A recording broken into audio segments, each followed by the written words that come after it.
People share strict parents' most ridiculous rule. Story 1. I was not allowed to talk to boys. One Christmas Eve day, I was going last-minute shopping in the downtown of our little town. I ran into two male friends from my German class, and we talked for several minutes and wished each other a Merry Christmas. Oh, I was 15 at the time. My older sister drove by and saw me, told my parents I was hanging out with boys. When I walked in the house, both my parents were waiting, and the yelling began. Some Christmas Eve. Story 2. We could not listen to music with guitars in it. I will never forget the day my brother was listening to Sabbath, Bloody Sabbath, and my father took the radio and threw it through the window. Spent my childhood listening to Richard Marx and Michael Bolton. Thanks, Dad. Story 3. My parents were pretty slack on everything except one thing. No video game consoles ever. No online games on the computer because that's how you get a virus and it makes the computer run slow. So I was playing my MMORPG when they were sleeping, and a hidden file, and a file, and another file, and another file, and I was changing the appearance of every file icon. And this is how you reverse your child's sleep schedule. Story 4. I wasn't allowed to say I died on Mario. I lost one of my chances to succeed. Son, your grandpa lost one of his chances to succeed. Story 5. My mom was very strict about the ratings of movies and video games.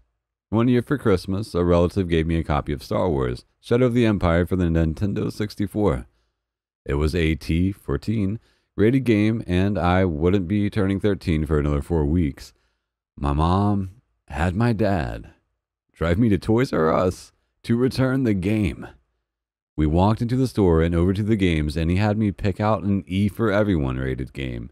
We proceeded to check out, and he went to the car and handed me not only the new game, but the game we were supposed to have returned to buy it as well, and told me not to let her catch me playing it. Story 6. Not my parents, but I had a friend who got it pretty bad. If you want to play for 1 hour, you have to also practice piano for 1 hour.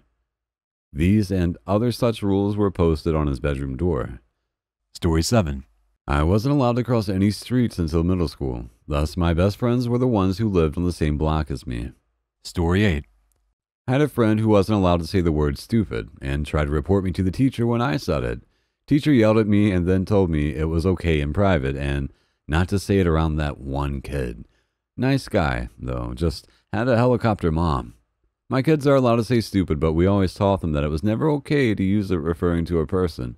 My oldest is 10, and when my youngest daughter heard her call something stupid, she ran to tell on her older sister. My wife and I cracked up laughing when the little one couldn't understand why she hadn't gotten her sister in trouble. Story 9. My mom's curfew was 7 p.m., and her brother's was 12 a.m. Her brother was about 2 years younger than her, and my granddaddy's logic was that girls get themselves into more trouble than boys. My poor mother only ever attended church functions for fun until she graduated from high school. Story 10. My stepmom decided that I was using too much shampoo. She would get a little medicine cup before my shower and pour the designated amount into it. It wasn't ever enough because I had hair down to my butt. I also wasn't allowed to use conditioner. Screw her. I also wasn't allowed to use conditioner.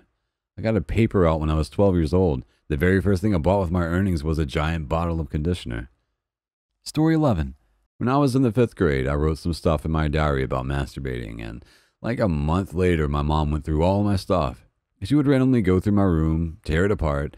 I'd always get in trouble for something, and then I'd have to clean up the mess and be grounded for whatever amount she felt like that day. So, anyway, she found that diary entry. She picks me up from school and won't talk to me. I get home.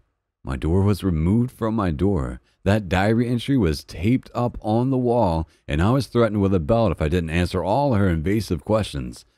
Fucked up. Story 12. My mom hits me with kitchen utensils and yells that I am not allowed to put my hands up to defend myself from her strikes. Story 13. I was not allowed to watch Pokemon because it taught evolution. My brother couldn't watch it because Pokemon equals pocket monsters, which is a sneaky word for demons. Story 14. I am not allowed to do the following. Use the washing machine, wash the dishes, pull the weeds, vacuum outside of my room. I must ask to use the vacuum. I can't cook a meal. I can't have the remote. I get instructed on how to use the microwave that I've been using for years, and if I ask where we are going, I get told out. And I have to dress in jeans, a shirt, and running shoes, no matter how hot it is, because he doesn't like shorts, and no jacket, no matter how cold. Story 15. Currently on holiday in Japan. Have to message every hour to update them on what I am doing. Create a script that sends the same 5 messages in a random order every hour.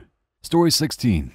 We couldn't go sledding during the winter, or any other season, obviously, because my mom was a neat freak and didn't want snow slogged into the garage. So, no snow playing of any kind, really. Never built a snowman. Did go sledding when I was an adult. It was pretty great. All of our clothes in our closet had to be arranged by color, descending in order by shade. So, for example, midnight blue at one end of the blue section and Tar Heel blue at the other.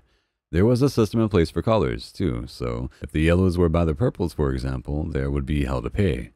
No shoes on in the house under any circumstances. Was super uncomfortable with my brother's friend, who had prosthetic legs and always had shoes on. Came over and didn't take his shoes off. Mom got really mad and confronted him. No Legos or puzzles allowed, as they make messes and look like disorder. I fucking love puzzles as an adult. One of my favorite hobbies.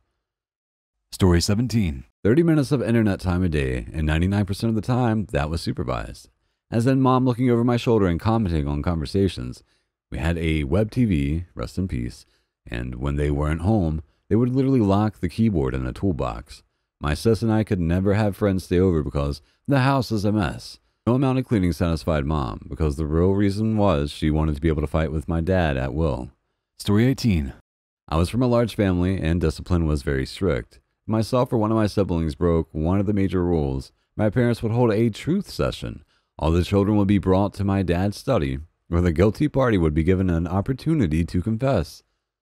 If nobody came forward, we would be hit in turn in order of ascending age. The eldest 4 were hit with a sewer rod, while, in deference to their age, the youngest ones would get a whack of a bamboo stick. A sewer rod is basically a 4-foot-long flexible rubber rod, around an inch thick with a metal cap. It would leave the most remarkable welts. Horrendous things, really. Anyway, this would continue until somebody admitted their guilt. At that point, they would receive the blows that everyone else had received to that point. So that was awful. I fully acknowledge that. I am under no illusions. However, that wasn't the actual unreasonableness. No, the unreasonable part was that the person who caused the truth session didn't always receive the accrued punishment owed for having their siblings beaten. Sometimes they could just be let go, making their siblings hate them for causing pain to them. There'd be no explanation. The study door would be open, and we'd always be told to leave. That meant that you could be rewarded for holding out and avoiding the punishment you'd definitely get if you admitted it at the beginning. My parents now tell fun stories about how when I was a child and I'd done something wrong, I'd always begin with, "Let me tell you my story." Haha, they chortle at my childish phrasing while I recall the terror that such an approach was meant to stave off.